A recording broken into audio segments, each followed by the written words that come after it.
When I saw how my in-laws laughed when they made my mother sleep outside in the cold, something broke inside me. My mother raised me alone. My father died when I was little, and she carried the world on her shoulders just to take care of me. She worked as a cleaner by day and a seamstress by night, just so I could go to school. She never complained. Not once. When I got married, she cried tears of joy. She hugged my wife Vanessa and said, "Take care of him. He's all I have." Vanessa smiled and promised she would. Back then I believed her. For the first year, everything was peaceful.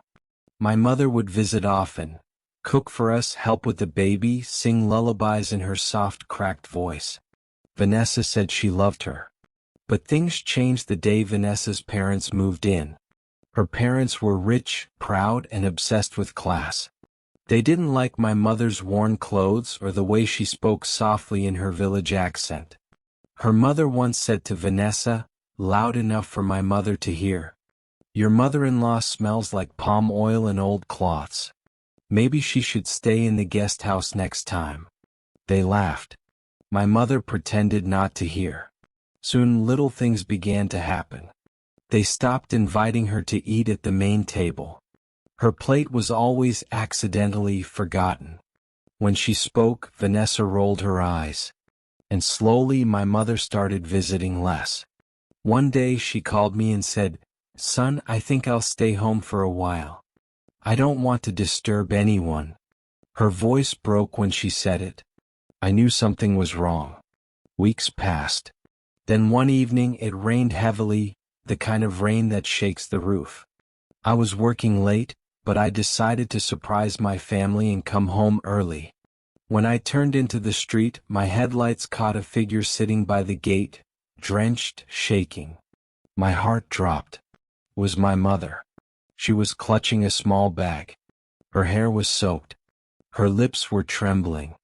I jumped out of the car, ran to her and shouted, "Mom, what are you doing here?" She forced a weak smile. "I came to see you," she whispered. "But they said you weren't home, and that I shouldn't come inside." I froze. "Who said that?" "Vanessa's parents," she said softly. "They said the house was full, and I should wait outside. But then, it started raining. I didn't want to cause trouble, so I stayed." I felt my whole body go numb. Rain mixed with the tears on her face. Her hands were ice cold. I carried her inside. Vanessa came running down the stairs, startled. "Ethan, what's going on? What's going on?" I shouted. "You let my mother sit outside in the rain?" She stammered, I didn't know she was there." But her parents said nothing. Her mother just looked away. Her father said calmly, "It's not our fault she came uninvited. We can't have her bringing mud into the house." Something in me snapped.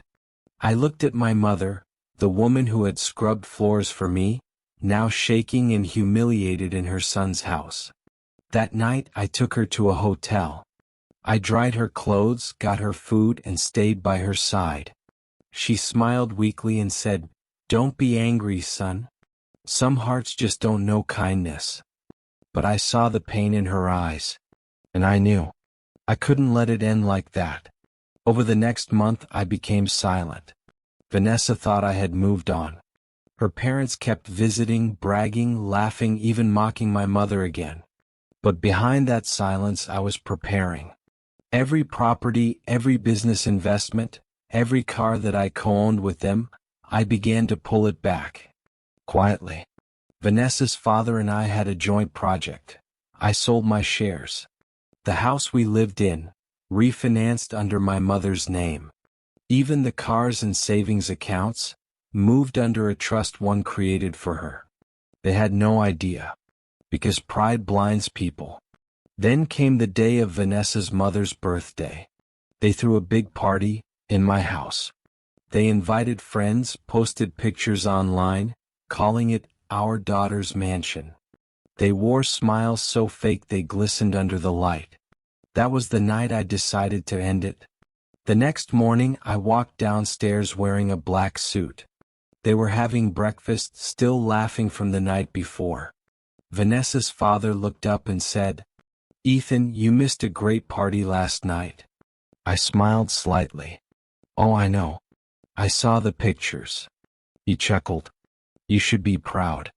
Look how far we've come." I placed a brown envelope on the table. "We haven't come anywhere together," I said, "because everything you've built on my back is gone." He frowned. "What's that supposed to mean?" Just then my lawyer walked in. He opened a folder and said calmly, "As of this morning, all assets under Mr. Ethan Miller's name, including this property, have been transferred to Mrs. Grace Miller." Vanessa's mother blinked. "Who is that?" I looked straight at her. "My mother." The silence was deafening. Vanessa's father stuttered, "You can't just." "I can," I said. "And I did. Because the woman you threw into the cold now owns the roof over your head." Vanessa started crying. Her mother begged. But I'd already made up my mind. "You have 2 hours to pack your things," I said quietly. "This house doesn't belong to you anymore." Her father slammed his hand on the table. "You ungrateful boy. We're family." I nodded slowly. "Exactly. And that's why this hurts so much." I turned away as their voices echoed behind me. I walked outside, took a deep breath, and called my mother. "Mom," I said softly, "you can come home now." When she arrived, she looked confused. "Ethan, what happened?" I handed her the keys. "This house is yours, Mom. They'll be gone soon." She covered her mouth, tears filling her eyes. "Son, I didn't ask for this." I smiled through my tears. "I know, but you deserve it. You've slept outside long enough." She hugged me tight, her hands trembling. And for the first time in years, I felt like the little boy she used to protect. When my in-laws finally left, I watched from the porch. The same porch where my mother had once been left in the cold. Now it was their turn to walk into the rain, with nowhere to hide. That night, I sat beside my mother as she slept peacefully, warm, safe, and loved. And I promised myself, no one would ever make her feel small again. Moral of the story: never mock the humble hearts that once loved you. Never laugh at those who would give you everything just because they have nothing. Because when life decides to turn the tables, the cold you gave others will come knocking at your own door. Tell me, if you saw your mother shivering outside because of your in-laws, what would you do? If this story touched you, please like, share, and subscribe for more emotional real-life stories about love, betrayal, and justice.